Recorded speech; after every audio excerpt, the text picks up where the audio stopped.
Hello दोस्तों, ये मेरा ही चैनल है फिजियो कैंप और मैं हूं doctor S Singh Sagar empty ortho. और मैं इसमें नए वीडियोस लेके आने वाला हूं जिसमें क्या होता है कि जो भी हमारी सेडेंटरी लाइफ स्टाइल में कुछ प्रॉब्लम्स आती हैं हमारी बॉडी को, पोस्चर को लेकर, बॉडी के पेन्स को लेकर, है ना, उसके अकॉर्डिंग मैं कुछ वीडियोज़ अपलोड करता हूँगा। बहुत सारी वीडियोज़ आने वाली हैं, तो आप घर पर ही अपने प्रॉब्लम्स को सॉल्व कर सकते हैं। ठीक है, तो इसके लिए हमारे चैनल को आप सब्सक्राइब कीजिए, लाइक कीजिए और शेयर कीजिए। नेक्स्ट टॉपिक है हमारा टिश्यू, जो अभी हमने सेल्स एंड टिश्यू में पढ़ा है। तो आइए इसके बारे में हम डिस्कस करते हैं। प्रीवियस जो चैप्टर था उसमें डिस्कस किया था, जो कि था detailed structure of human body, second unit था। उसी में ही सेल्स एंड टिश्यू आते हैं, तो सेल्स को हमने डिस्कस किया है, बट सेल्स में एक पार्ट लास्ट का छूटा हुआ है। आप मुझे कमेंट करके बताइए कौन सा पार्ट है, उसका लेक्चर मुझे अभी अपलोड करना बाकी है। बाकी जो टिश्यू का है, तो टिश्यू का हम लोग समझ लेते हैं, क्योंकि कमेंट्स आ रहे थे कि हिंदी में ही आप बताइए। तो अगर हिंदी में आपको ज़्यादा समझ में आता है तो ठीक है, बट इस चीज़ को ध्यान रखिए कि जो भी टर्म्स आती हैं, टर्म्स को ही आप इंग्लिश में ही मेंशन करना है, क्योंकि एक इंग्लिश का इफेक्ट पड़ता है बहुत सारा। क्योंकि अगर आप एग्ज़ाम में भी अगर आप राइट डाउन करते हैं तो उसमें भी इंग्लिश का बहुत अच्छा इम्पैक्ट पड़ता है ना। हालांकि ठीक है, हिंदी में समझ लीजिए, हिंदी में भी कुछ टर्म्स को भी आप लिख सकते हैं, बट कुछ टर्म्स हैं जो मेनली है, इनको इंग्लिश में ही आप लिखिए ताकि उनका एक अलग इंप्रेशन जाता है। ठीक है, बात करते हैं टिश्यू। तो टिश्यू क्या है कि एक समान आकार की जो सेल्स होती हैं या समान कार्य करने वाली जो सेल्स होती हैं, उनका जो ग्रुप होता है वो टिश्यू कहलाता है ना, क्योंकि सेल्स से ही मिल के बनती है टिश्यू। ठीक है, जो हमारी सेल्स होती हैं, सेल्स से ही टिश्यू बनते हैं। लेकिन ऐसे कैसे बन जाएंगे टिश्यू? जब ये ग्रुप में आ जाएंगी सेल्स, है ना। अब ग्रुप होने के बावजूद भी एक समान कार्य कर रही हैं, एक समान, है ना, सेम वर्क कर रही हैं, तब जाके ये एक्चुअली हमारा टिश्यू बन जाता है। ठीक है, अब इनको 4 पार्ट्स में डिवाइड किया जाता है: epithelial tissue, connective tissue, muscular tissue and nervous tissue. ठीक है, अब इन टिश्यू में हम बात करते हैं कि फर्स्ट जो है हमारा एपिथेलियल टिश्यू। ठीक है, जिसको हिंदी में बोलते हैं उपकला उत्तक। ठीक है, हिंदी एक्चुअली क्या है ना, मैंने भी, क्योंकि हम सीबीएसई बोर्ड से मैं भी पढ़ा हुआ हूँ और हमने सब कुछ इंग्लिश मीडियम से ही पढ़ा है, इस वजह से थोड़ा सा हिंदी में प्रॉब्लम आती है। बट ये है कि मैं आपको समझा रहा हूँ, हिंदी में भी समझा दूँगा। ठीक है, तो एपिथेलियल टिश्यू की बात करते हैं। तो जो एपिथेलियल टिश्यू है, ये बॉडी की जो ऊपरी लेयर होती है ना, आउटर सरफेस जो होती है, उन जो हमारे कुछ ऐसे अंग होते हैं जो अंदर से खोखले होते हैं, है ना, जो मतलब कैविटी टाइप के बन जाते हैं। कैविटी के अंदर एक कुछ ऑर्गन सिचुएटेड होते हैं, वो उनके अंदर कैविटी होती है। तो जो कैविटी होती है, एक तरीके से जो खोखले अंग होते हैं, उनका जो आउटर सरफेस होता है ना, उसमें ये एपिथेलियल टिश्यू उसमें बनते हैं, उसमें ज़्यादा पाए जाते हैं, सॉरी, है ना। अब ये एग्जांपल के लिए स्टमक है, या स्टमक की कैविटी है जो पूरा आवरण है स्टमक का, है ना। कुछ ट्यूब्स हैं जो नली हो गई, उनमें भी जो आउटर सरफेस है उसमें भी ये पाई जाती हैं एपिथेलियल टिश्यू। ठीक है, कुछ ग्लैंड्स में भी पाया जाता है ना, कुछ ग्रंथियाँ जिसको बोलते हैं ग्लैंड्स, है ना। ग्लैंड्स क्या करती हैं? कुछ हार्मोन्स सीक्रेट करती हैं, है ना। अब जो एपिथेलियल टिश्यू होता है, एक पतली झिल्ली से जुड़ी हुई होती है जिसे हम बोलते हैं बेसमेंट मेम्ब्रेन। बहुत पतली होती है और ये 2 टाइप के होते हैं, एक आपका सिंपल होता है, दूसरा होता है कंपाउंड, है ना, जिसको बोलते हैं कंपाउंड को स्ट्रेटिफाइड एपिथेलियल टिश्यू। ठीक, अब अगर हम बात करते हैं फर्स्ट वाले की, सिंपल एपिथेलियल टिश्यू है क्या? ठीक है, तो ये सिंपल एपिथेलियल टिश्यू है, ये एक तरीके से एक ऐसी परत है जो बहुत पतली होती है। ठीक है, और ये जहाँ पर ग्लैंड्स होती है ना मोस्टली, और जहाँ पर कुछ सीक्रेशन एब्जॉर्ब किया जाता है ना, वहाँ सतह पे, उस वाले एरिया पे, उस सरफेस पे पाई जाती है। ठीक है, ये फर्स्ट हो गई है इसके, क्योंकि इसके भी एपिथेलियल टिश्यू के भी जो डिविडेशन है इस तरीके से हो रखा है, आप ध्यान दीजिएगा। ठीक है, दूसरा है इसमें, इसी में क्या नाम है, जो सिंपल एपिथेलियल में ही इसके भी कई सारे पार्ट्स होते हैं, किस किस टाइप की सेल्स होती हैं, किस किस टाइप के टिश्यू होते हैं, सॉरी, है ना। तो सेल से ही मिलकर टिश्यू बनते हैं। तो सेल का किस तरीके से उनका शेप है या किस टाइप की सेल्स है, जब उनका ग्रुप बनेगा तब एक टिश्यू का निर्माण होता है ना। तो अगर हम बात करते हैं कि एक स्क्वेमस एपिथेलियम, है ना, स्क्वेमस एपिथेलियम जो होता है, ये टिश्यू का जो डिवाइड इंटर कौन से टिश्यू का है? एपिथेलियल टिश्यू का। ठीक है, तो स्क्वेमस होता है, स्क्वेमस में क्या होता है कि एक फ्लैट सेल्स होती हैं, मतलब बिल्कुल फ्लैट सेल होंगी। आप यहाँ पे इसमें डायग्राम में देखिए, बिल्कुल फ्लैट सेल है, और इनका जब ग्रुप होता है ना, जैसे प्लेट जैसे होगी, प्लेट आपस में जोड़ दी जाए तो इस तरीके से ये जुड़ जाती हैं और एक टिश्यू का निर्माण करती हैं। ठीक है। और इनकी कोशिकाओं के नीचे बेसमेंट मेम्ब्रेन, अभी हमने पढ़ा था ना, बेसमेंट मेम्ब्रेन जो होती है वो एपिथेलियल टिश्यू में ही पाई जाती है, ठीक है। अब एग्जाम्पल के तौर पे देखते हैं कि जो स्क्वेमस एपिथेलियम है तो ये कहाँ पर पाई जाती है। तो मोस्टली ये हार्ट में, कुछ ब्लड वेसल्स होती हैं, ठीक है, लिम्फ वेसल्स में, alveoli of the lungs, lungs का जो लास्ट पार्ट होता है जिसको बोलते हैं एल्वेलाई, ठीक है, उसमें पाई जाती हैं। इनका जो मेन फंक्शन होता है ये एक तरीके से सेफ्टी प्रोवाइड करती है, ठीक है, हार्ट को, ब्लड वेसल्स को, लिम्फ वेसल्स को, एल्वेलाई को, ठीक है। अब हम बात करते हैं सेकेंड है इसे क्यूबॉइडल एपिथेलियम, ठीक है। क्यूबॉइड का शेप जानते हैं, ये एग्जांपल यहाँ पे देख लीजिए डायग्राम में, क्यूबॉइड के शेप में है ना, ये जब क्यूबॉइड के शेप में अगर ग्रुप में होती हैं, ठीक है, ये, ठीक है, तो क्यूबॉइडल शेप में ये, ठीक है, जो सेंट्रल में ये न्यूक्लियस है। तो अब जो इसका क्यूबॉइडल एपिथेलियम का है कि बेसमेंट मेम्ब्रेन पर इनके क्या है, घन के आकृति की जो कोशिकाएं हैं इनकी एक लेयर पाई जाती है ना।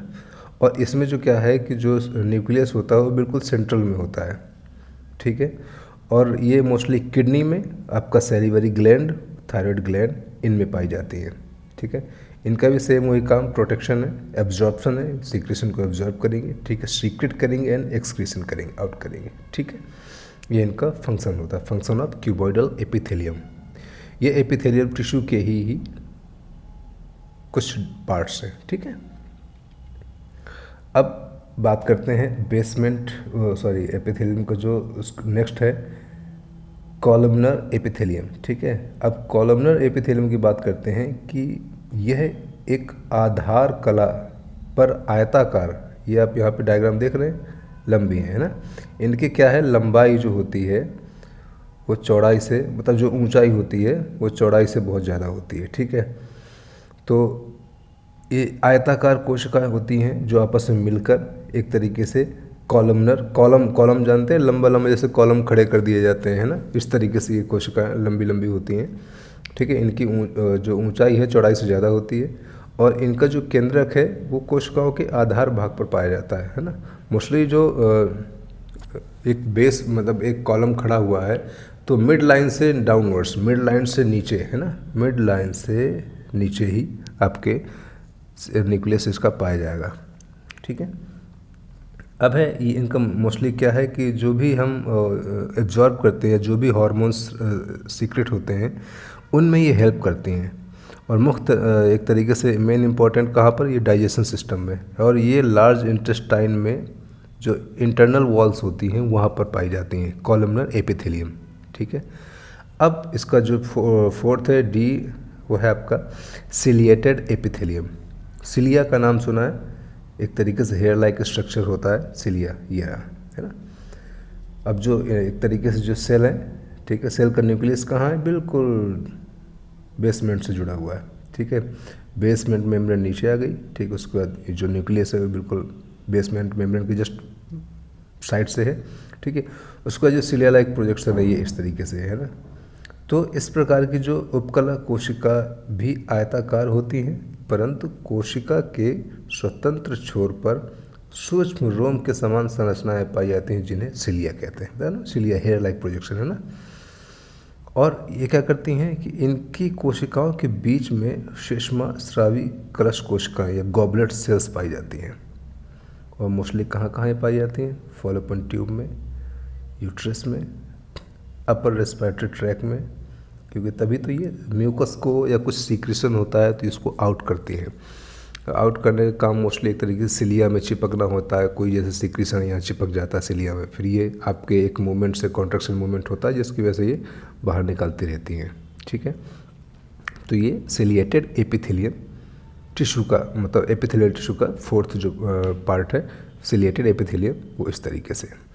अब एक तो सिंपल थी और दूसरी थी कंपाउंड एपिथेलियम, है ना, जिसको स्ट्रेटिफाइड एपिथेलियम और कंपाउंड एपिथेलियम बोलते हैं, ठीक है। अगर इसकी बात करते हैं तो जो यह एक तरीके से जो कोशिकाएं हैं या कोशिका जो मिलकर जो टिश्यू बनाती हैं कई परत से मिलकर बना होता है, और इसमें कोशिका की भी जो स्ट्रक्चर है वो भी डिफरेंट टाइप का होता है, अलग अलग तरीके के होते हैं, है ना। और इसमें क्या है, जो बेसमेंट मेम्ब्रेन है वो नहीं होती है, ठीक है। और ये क्या करती है, अपने नीचे स्थित संरचनाओं की सुरक्षा करती है, जो 2 प्रकार की होती है, ठीक है। अब कंपाउंड एपिथेलियम में भी 2 तरीके से होते हैं, स्ट्रेटिफाइड स्क्वैमस एपिथेलियम, ठीक है।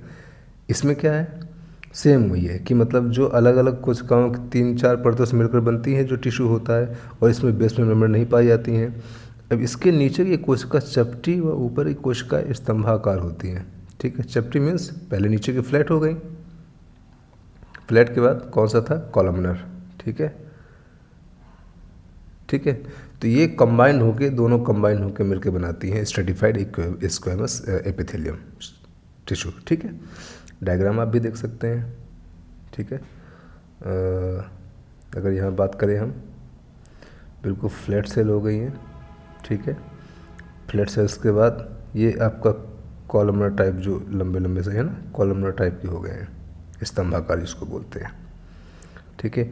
अब यहाँ पर जो टर्म आई है मिटोसिस एंड मियोसिस, ये 2 टर्म होती हैं। अभी शायद मैंने जो सेल्स डिवीज़न है वो नहीं पढ़ाया है, उसमें इसका एक्सप्लेनेशन दूंगा मैं, ठीक है, कि मिटोसिस क्या होता है, मायोसिस क्या होता है, ठीक है। मिटोसिस में सिंगल सेल डिवाइड हो जाती है 2 में, बट जो आपका मायोसिस होता है वो एक तरीके से प्रजनन में या रिप्रोडक्टिव सेल्स होती हैं जो रिप्रोडक्शन में हेल्प करती हैं, तो वो मैं आगे बताऊंगा, ठीक है। अब नेक्स्ट हम बात करते हैं कि स्ट्रेटिफाइड स्क्वैमस एपिथेलियम में भी कौन कौन से पार्ट्स होते हैं। तो इसमें भी 2 पार्ट्स हो गए, 2 पार्ट्स हो गए आपका क्रिएटिनाइज्ड स्ट्रेटिफाइड एपिथेलियम, दूसरा है नॉन क्रिएटिनाइज्ड स्ट्रेटिफाइड एपिथेलियम, ठीक है। अब अगर हम बात करते हैं कि क्रिएटिनाइज्ड कैसे होता है एपिथेलियम, तो यह मोस्टली शुष्क सतह पर पाई जाती है, ठीक है, जो मतलब हल्का सा ड्राई होता है, हल्का सा, जैसे स्किन हो गई आपकी, हेयर्स हो गए, नेल्स हो गए, यहाँ पर ज़्यादा कोई ना तो ज़्यादा कोई लिक्विड होगा इसमें, ना ज़्यादा कुछ नमी रहेगी, हल्का मतलब ड्राई रहेगी, ठीक है। तो यहाँ पर क्रिएटिनाइज्ड स्ट्रेटिफाइड एपिथेलियम सेल्स होती हैं, उनसे मिलकर एक टिश्यू जो बनता है यहाँ पर, ठीक है। जो नॉन क्रिएटिनाइज्ड स्ट्रेटिफाइड एपिथेलियम टिश्यू है, ये कहाँ पर आर्ध सतह पर पाई जाती है, जैसे कि आपकी कंजक्टिवा हो गई है, ठीक है, लैरिंग्स हो गई है, वेजाइना हो गया है, ठीक है। यहाँ पर क्या होता है कि हल्का सा गया, यहाँ पर मोस्टली एक तरीके से मान लीजिए कि सलाइवा टाइप का है, या एक तरीके से चिपचिपा सा लिक्विड है यहाँ पर होता है, ठीक है। तो ये नॉन क्रिएटिनाइज्ड स्ट्रेटिफाइड एपिथेलियम होती हैं। लगेगा कि चिपचिपा पदार्थ है, बट उसको अगर हम हटाएंगे तो एक लेयर से निकलती है, वो टिश्यू तो वही है ना, वो जो कि कंबाइंड होकर बनता है, ठीक है। अब ट्रांजिशनल एपिथेलियम क्या होता है, ट्रांजिशन मतलब जैसे कोलैप्स्ड हो गई हैं, डेंस हो गई हैं, तो इनका जो हाइट बढ़ गई है, और डिस्टेंडेड हो गई है तो इनकी हाइट इधर उधर कम हो गई है, ठीक है। तो ये ट्रांजिशनल एपिथेलियम में आता है, और यह मोस्टली नाशपाती के आकार की कोशिका कई परतों से मिलकर बनी होती हैं, और ये कई अंगों में पाई जाती हैं, जैसे कि आपका यूरिनरी सिस्टम हो गया है, ठीक है, कुछ गर्भाशय या जिसको बोलते हैं आप यूट्रस वगैरह, यहाँ पे पाया जाता है, ठीक है। अब इनके फंक्शंस क्या हैं, functions of epithelium tissue. Starting में एपिथेलियम पढ़ रहे थे अपन लोग, तो एपिथेलियम टिश्यू के फंक्शंस क्या होते हैं, फर्स्ट प्रोटेक्शन प्रोवाइड कराती है, कहाँ पर, स्किन को, कुछ अंडर कैविटीज़ होती हैं, ठीक है, और कुछ जो ऐसे अंदर चोट लग सकती है अंगों को, उनको ये सेफ्टी प्रोवाइड करती है, कौन सी, आपकी एपिथेलियम टिश्यू, ठीक है। उसके बाद संवेदना मीन्स ये फील करती हैं, संवेदना मीन्स फीलिंग में सहायता करती हैं, ठीक है। कोई सेंसरी टाइप सेंसरी सेल्स हो गई, सेंसरी टिश्यूज हो गए, है ना, सेंसरी सेल्स मिलकर ही तो एक तरीके से सेंस करेंगी, कोई संवेदना का फील करेंगी, ठीक है। अब है कि स्राव ग्रंथियाँ, मतलब जो हार्मोन्स सीक्रेट करती हैं, है ना, जिनको एंडोक्राइन सिस्टम से होता है, या ग्लैंड्स जिनको बोलते हैं, है ना, तो उसमें भी ये हार्मोन को सीक्रेट करती हैं, तो वहाँ पर भी ये एपिथेलियम टिश्यू वर्क करती है, ठीक है। अब दूसरा आता है कनेक्टिव टिश्यू, ठीक है। जो कनेक्टिव टिश्यू है ये हमारे बॉडी के बहुत सारे स्ट्रक्चर्स, जहाँ पे कई कई जगह ऐसे स्ट्रक्चर होते हैं जहाँ पर मोस्टली ये फैला होते हैं, जो ऐसे टिश्यू होते हैं, है ना। और ये बॉडी को एक तरीके से न्यूट्रिशन प्लस सेफ्टी प्रोवाइड कराते हैं, ठीक है। और इनके जो न्यूक्लियस होते हैं वो पास पास ना होके थोड़ा सा डिफरेंट, मतलब दूर दूर होते हैं, दूरी में होते हैं, ठीक है। और इन्हीं सेल्स के बीच जैसे ये ऐसे ऐसे, है ना, ये न्यूक्लियस हो गया, है ना। अब जो इनके जो बीच में जो स्पेस है ना, जो स्पेस है, यहाँ पर इंट्रा सेलुलर मैट्रिक्स होता है या कुछ ऐसा सबस्टेंस होता है, ठीक है, जो कि इनके शेप को या स्ट्रक्चर को बनाती हैं। और ये कहाँ कहाँ पे मोस्टली ऐसे जो कनेक्टिव टिश्यू होते हैं कहाँ कहाँ पाए जाते हैं, तो बेस एंड जो स्ट्रक्चर बनता है वहाँ पर पाए जाते हैं, ठीक है। प्रोटेक्शन में ये हेल्प करते हैं कनेक्टिव टिश्यू। इनका जो काम क्या क्या है, न्यूट्रिशन भी एब्जॉर्ब करते हैं या ले जाते हैं, इधर से उधर ट्रांसपोर्ट भी करते हैं, ठीक है। तो इनका एक तरीके से ये फंक्शंस हो गया है। अब जो cells of the connective tissue है ये किस तरीके से होती है, 4-5 करीब टाइप होते हैं सेल्स के। फाइब्रोब्लास्ट होती है, माइक्रोफेजेस होती है, मास्ट सेल्स होती है, फैट सेल्स होती है और WBC होती है, जिसको बोलते हैं वाइट ब्लड सेल्स, ठीक है।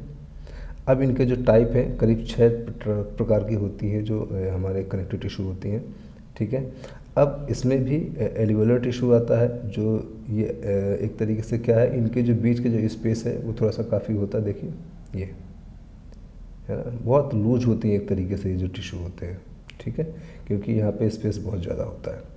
दूसरा होता है एडिपोज टिश्यू, जहाँ पर फैट, ठीक है, या ग्लोबुलस ज़्यादा होती है, जहाँ पर एडिपोज टिश्यू में फैट ज़्यादा पाया जाता है, ठीक है। मतलब मैट्रिक्स में छोटी छोटी, बहुत छोटी छोटी होती हैं, ऐसी ज़्यादा फैट नहीं होता, छोटी छोटी होती है बिल्कुल। मोस्टली कहाँ पाया जाता है, जो हमारा आई का स्ट्रक्चर होता है, आँखों में अगर एरिया देखा होगा, जो ये एरिया दिखता है, ये इतना एरिया है ना, पलकों के ऊपर, तो ये एरिया होता है, यहाँ पर ये मोस्टली एडिपोज टिश्यू पाए जाते हैं।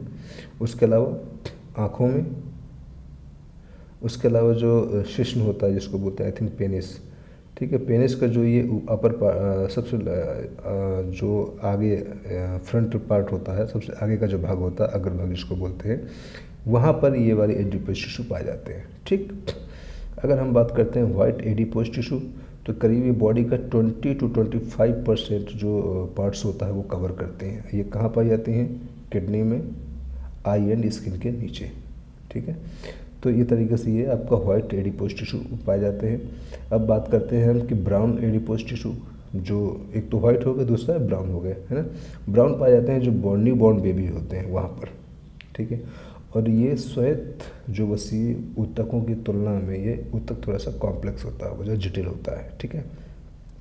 अब जो फाइब्रस टिश्यू है, फाइब्रस टिश्यू क्या होता है, यह मुख्य रूप से सफ़ेद कोलेजन के तंतुओं से मिलकर बनता है। कोलेजन जो पाया जाता है आपके जॉइंट्स में, ठीक है, तो उनके तंतुओं से मिलकर बनता है। तंतुओं मीन्स हो गया आपका नर्वस सिस्टम एक तरीके से, है ना, नर्व, तो उनके कोलेजन से मिलकर बना होता है, ठीक है। तो इस ऊतकों के बंडल आपस में नियमित अथवा अनियमित रूप से स्थित होते हैं।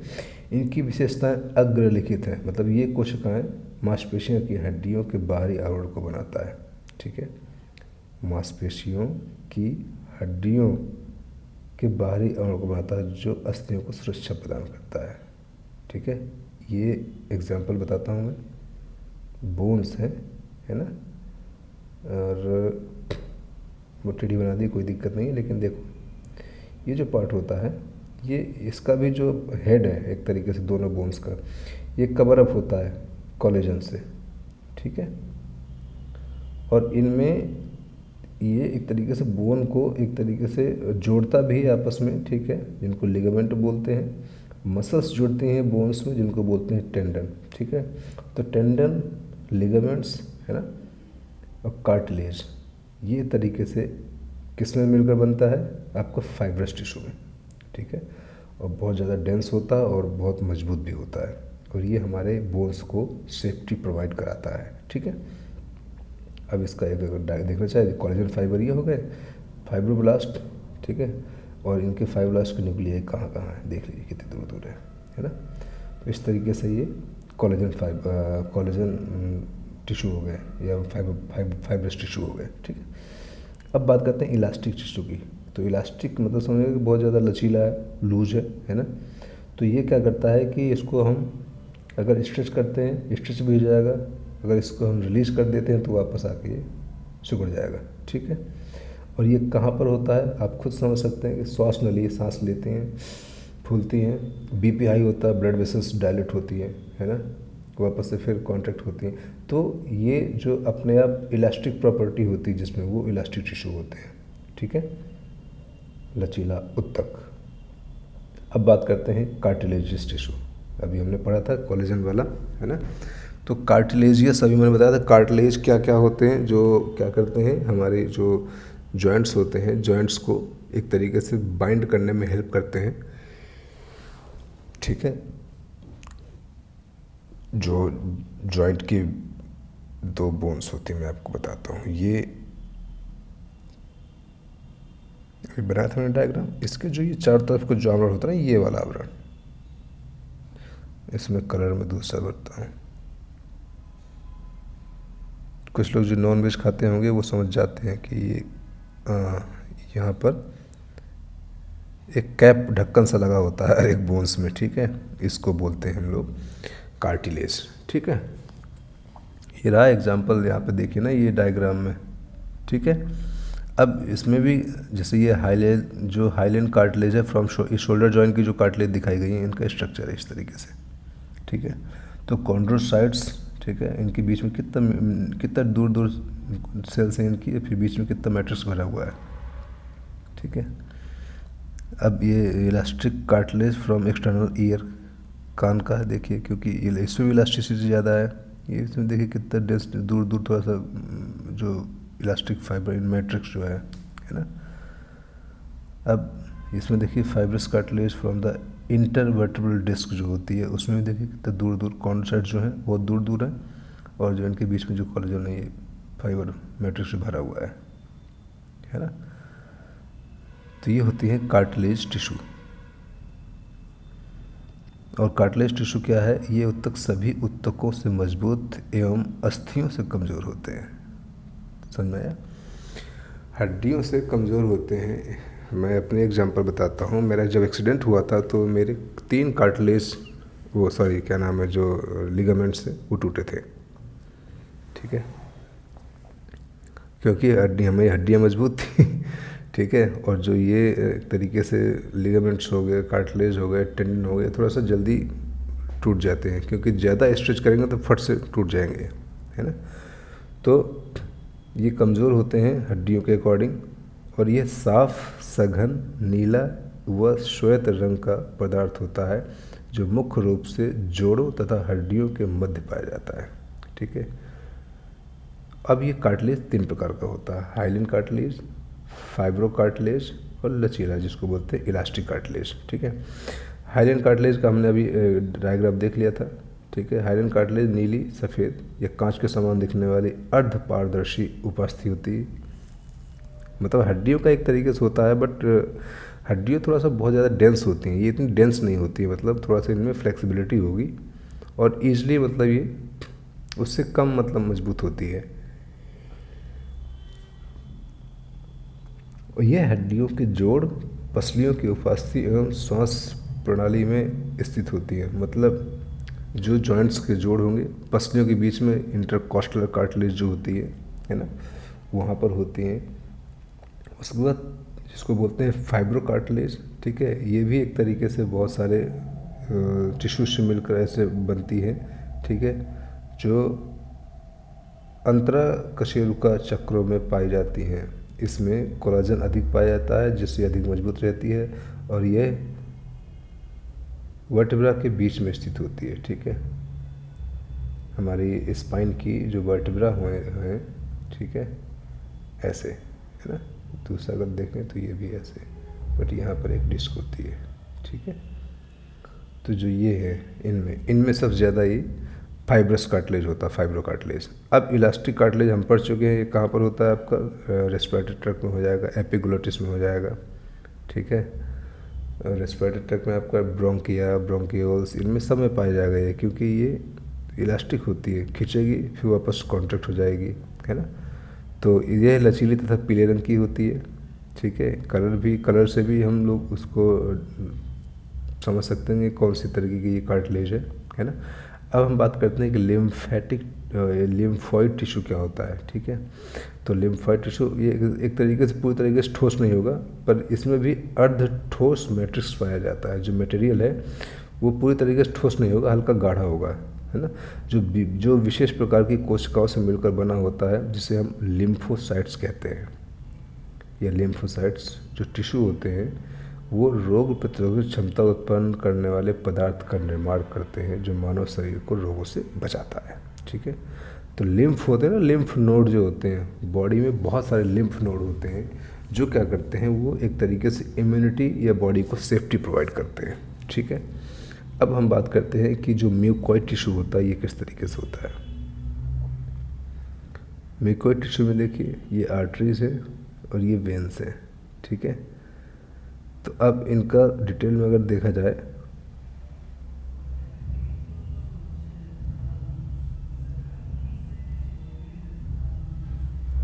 तो यह ऊतक श्लेष्मा द्वारा बनता है। ठीक है, शिशु जन्म के दौरान अम्बलाइकल कॉर्ड में उपास थी वाटर्न्स जेली। ठीक है, वाटर्न्स जेली श्लेष्मा ऊतक का ही उदाहरण है। जो हमारा मतलब जो बच्चा जो माँ के पेट से जब बाहर निकलता है, अटैच होता है उसके साथ अम्बलाइकल कॉर्ड, तो उसमें ये मोस्टली पाया जाता है। ठीक है, जिसको हम लोग बोलते हैं वाटर्न्स जेली। ठीक है, अब अगर हम बात करते हैं, नेक्स्ट है रक्त। मुझे थोड़ा सा डाउट हो रहा है, ठीक है वैसे, हाँ मैं सोचा शायद पेज नंबर कुछ मिसमैच कर रहा है।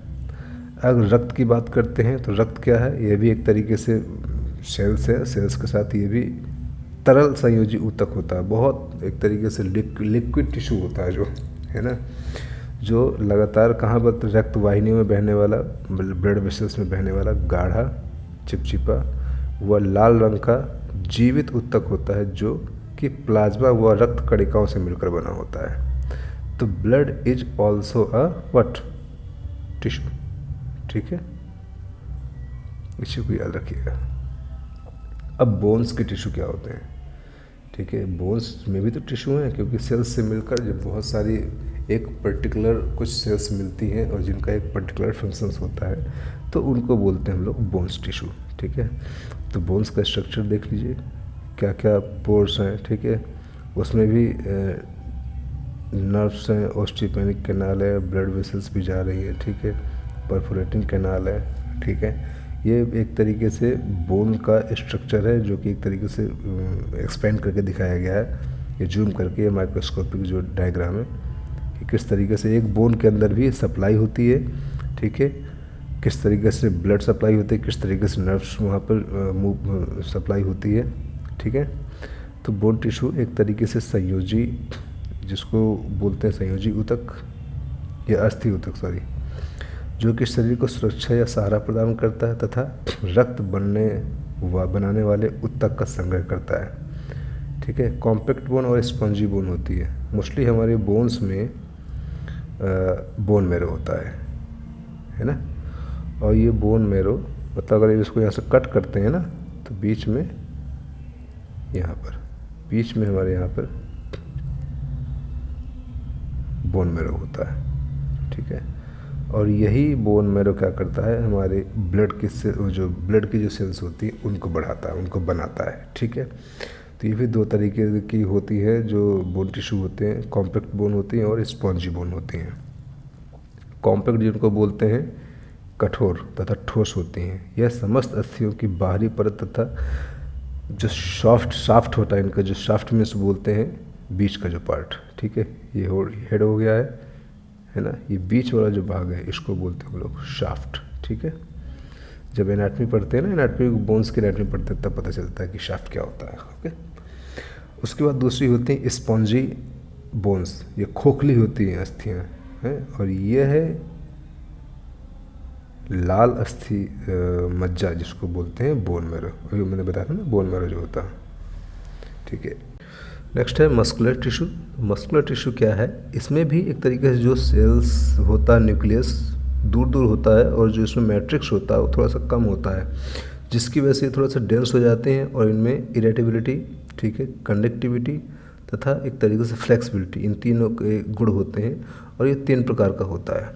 ठीक है, अब ये 3 तरीके का होता है। एक तरीके से आपका स्केलेटल मसल्स या स्केलेटल जो मसल्स टिश्यू होता है, ठीक है, उसके बाद स्मूथ होता है, देन आपका कार्डियक होता है। ठीक है, तो अगर हम बात करते हैं कि इनके जो मसल्स के फाइबर हैं, देखते हैं, है ना, एक तरीके से ये मसल है, ठीक है, ये बोन हो गई, बोन से ये मसल्स अटैच है, तो ये जो लास्ट का पार्ट होता है इसको बोलते हैं टेंडन। अच्छा लिखा है यहाँ पे, ठीक है, ये टेंडन हो गया है। टेंडन से जो मसल्स निकली है, मसल्स को हमने बीच से काटा है, बीच से काटने के बाद जो ये मसल्स का फाइबर निकाला है ना, ये मसल्स के फाइबर है। ठीक है, जो अपर लेयर होती है, ठीक है, मसल्स की, उसको बोलते हैं फाशिया, और ट्रिगर पॉइंट मोस्टली यहीं बनते हैं, वो आगे जाके पता चला कि ट्रिगर पॉइंट होता क्या है। ठीक है, अब इनके जो बीच के जो फाइबर्स हैं, इस फाइबर को हमने निकाला है तो इसको बोलते हैं फैसिकुलाई। ठीक है, फैसिकुलाई को भी हमने एक तरीके से कट किया है, उसके बाद जब देखा है तो अब इसमें निकले हैं मसल्स के फाइबर। ठीक है, तो जो ये सेल्स होती है इसमें भी जो न्यूक्लियस होता है, या एक तरीके से न्यूक्लियाई होता है, कितना दूर दूर होता है, बीच में मैट्रिक्स होता है, जिसकी वजह से इसमें फ्लेक्सिबिलिटी और कंडक्टिविटी और इलास्टिसिटी प्रॉपर्टी इसमें भी होती है। ठीक है, अब बात करते हैं इसी में कि स्केलेटन मसल्स होता है जो मोस्टली क्या करती है, एक तरीके से हमारा जो स्केलेटन सिस्टम होता है, बोन्स का जो स्ट्रक्चर होता है, बॉडी का ढांचा होता है, उस ढांचे को, आवरण को ये कवर करती है ना। तो इस प्रकार की पेशियाँ अस्थियों से जुड़ी होती हैं। ठीक है, इनमें ऐच्छिक पेशियाँ भी होती हैं। ठीक है, ये बहुत से तंतुओं से मिलकर बनी होती है जो कि संयोजी ऊतक द्वारा आपस में जुड़े होते हैं, और प्रत्येक पेशी तंतु बेलनाकार होता है। डायग्राम देखा किस तरीके से, और इन पेशी तंतुओं हल्के और गहरे रंग की पट्टी दिखाई देती है। ठीक है, प्रत्येक पेशी तंतु संयोजी ऊतक के आवरण से ढका होता है, जिसको बोलते हैं सैक्रोलेमा। ठीक है, और पेशियों में अपनी इच्छा अनुसार संकुचन तथा प्रसारण की क्षमता होती है, जिसमें शरीर में गतियाँ होती हैं। इन्हें ऐच्छिक पेशियाँ भी कहा जाता है। ठीक है, जो ये अपने इच्छा अनुसार होती हैं। अगर हम किसी बॉडी को भी, अगर हम एकदम से जिंदा बॉडी है उसको अगर हम काट देंगे, सर अगर धड़ से अलग कर दिया, उसके बावजूद भी उसके हाथ पैर मसल्स फड़कते रहते हैं, क्योंकि वो ऑटोमेटिक इच्छा अनुसार जो संकुचन होता है ना, प्रसारण, उसकी जो कॉन्ट्रैक्शन की और रिलैक्सेशन की जो क्षमता होती है वो कंटिन्यूस होती रहती है। ठीक है, और ये इस वजह से इनको स्केलेटन मसल्स कहा जाता है, क्योंकि ये मोस्टली हड्डियों से जुड़ते हैं, और हड्डियों को हम लोग बोलते हैं स्केलेटन सिस्टम। ठीक है, इस वजह से इनको स्केलेटन मसल्स। दूसरा होता है स्मूथ मसल। ठीक है, स्मूथ मसल क्या है कि यह अनैच्छिक पेशियाँ भी कहते हैं, क्योंकि ये पेशियाँ अपनी इच्छा के अनुसार संकुचित एवं शिथिल नहीं होती हैं। ठीक है, कॉन्ट्रैक्शन सेल्फ नहीं कर सकती हैं। ठीक है, अब स्मूथ मसल्स हैं, इनकी स्मूथ मसल देखिए, न्यूक्लियस कहाँ कहाँ है, दूर दूर। ठीक है, स्मूथ मसल्स के बाद आता है आपका कार्डियक मसल्स। ठीक है, जो कार्डियक मसल्स हैं, ये कार्डियक मसल्स कहाँ पे होती हैं, ये सिर्फ और सिर्फ हार्ट की जो वॉल्स होती है वहाँ पर पाई जाएंगी। ठीक है, इसलिए मैं बोलता हूँ कार्डियक मसल्स, कार्डियो से रिलेटेड है ना कार्डियक मसल्स। ठीक है, डायग्राम सबका आएगा, बहुत ज़रूरी एग्जाम में आता है, तो डायग्राम याद रखिएगा किस तरीके से है। ठीक है, अब इनमें भी न्यूक्लियस कहाँ कहाँ है, देखिए कितने दूर दूर है, थोड़ा सा है ना, और बीच में जो ये इंटरकैलेटेड जो डिस्क होती है, ठीक है, इस डिस्क के बाद ही न्यूक्लियस आएगा ना, है ना, इस तरीके से ये सेल्स जुड़ी होती हैं। ठीक है, अब जो फोर्थ है वो है आपका नर्वस टिश्यू। तो नर्वस टिश्यू क्या होता है, एक तरीके से जो नर्व्स होती हैं हमारी बॉडी में, सेंसरी और मोटर नर्व्स होती हैं, जो कि हमारी बॉडी को एक तरीके से इलेक्ट्रिसिटी के कंडक्शन में, या एक तरीके से नर्व कंडक्शन जो होता है उसमें क्या, मैसेज को ले जाना ब्रेन तक, ब्रेन से वापस लाना, तो वो सब नर्व टिश्यू का काम होता है। ठीक है, तो यह तंत्रिका ऊतक शरीर के अंदर व बाहर उद्दीपनों को ग्रहण करता है और शरीर की क्रियाशीलता को नियमित करता है, जिससे शरीर आंतरिक और बाह्य वातावरण में होने वाले परिवर्तनों के प्रति अनुकूल हो जाता है। और प्रत्येक तंत्रिका कोशिका 2 भाग होते हैं, सेल बॉडी और प्रोसेसेस। अब ये न्यूरॉन का, हाँ ये मेन चीज़ है, जो न्यूरॉन है एक तरीके से नर्व टिश्यू है ना, ये इसका डायग्राम भी पढ़ा होगा क्योंकि ये शायद 11th 12th में भी है ना। तो नर्व टिश्यू में मोस्टली यही बना जाता है। ठीक है, ये डेंड्राइट्स हो गए, बीच में न्यूक्लियस हो गया है। ठीक है, इसकी जो बॉडी हो गई है। ठीक है, और नोड ऑफ रिसीवर है, एक्सॉन है ना, जहाँ पे बीच में न्यूक्लियस है, और जो यहाँ का लास्ट पार्ट है इसको बोलते हैं एक्सॉन का टर्मिनल पॉइंट, और यहीं से ही साइनेप्स होता है। जो मैसेज यहाँ से एब्जॉर्ब किया है वापस ये कंडक्ट कर देगा दूसरे न्यूरॉन को। अब ये इस तरीके से कंडक्शन चलता रहता है, ठीक है।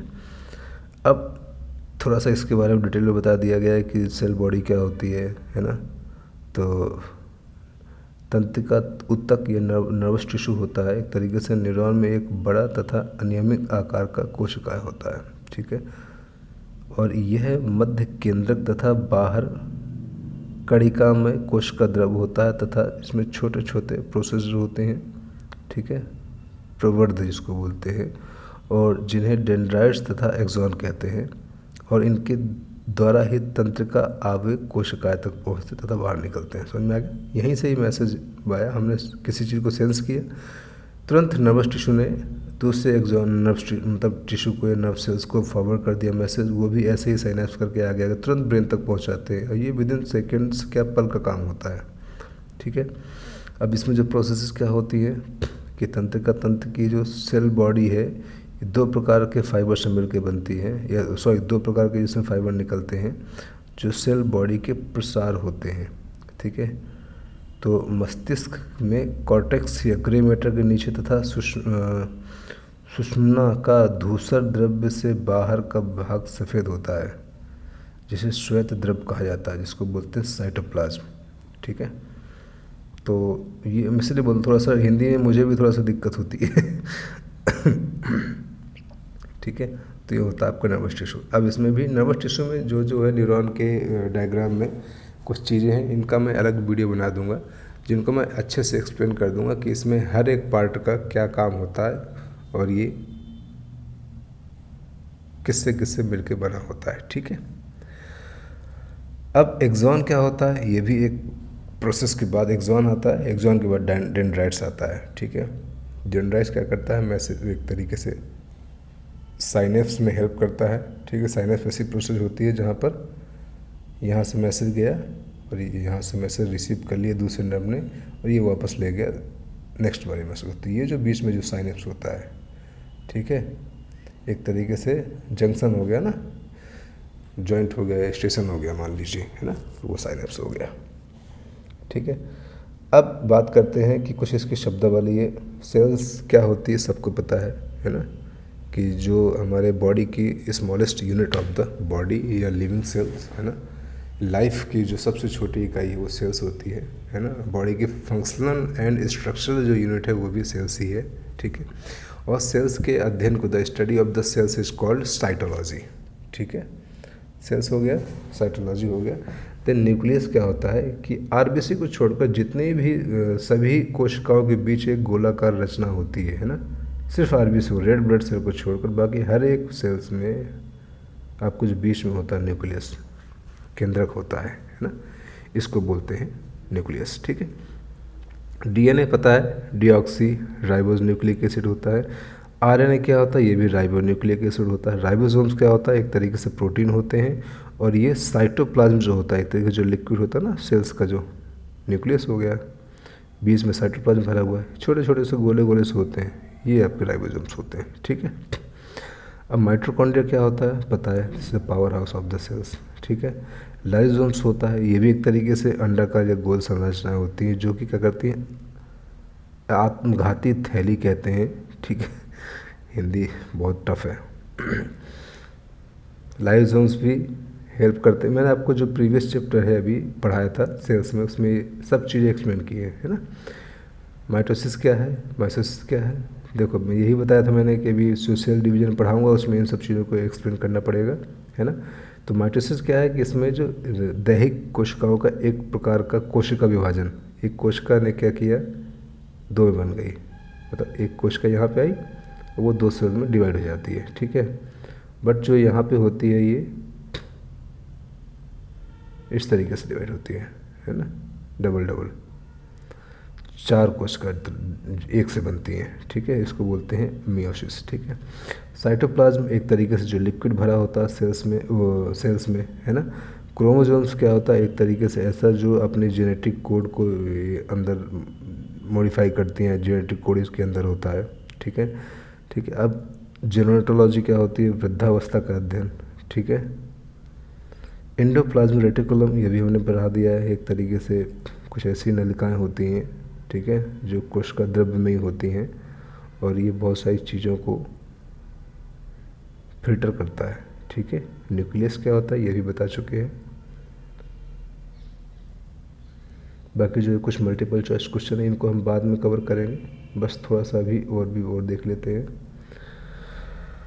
एपोन्यूरोसिस क्या होता है, जो पेशी को अस्थि से या अन्य ऊतकों से जोड़ती है, ठीक है, वो एपोन्यूरोसिस होता है।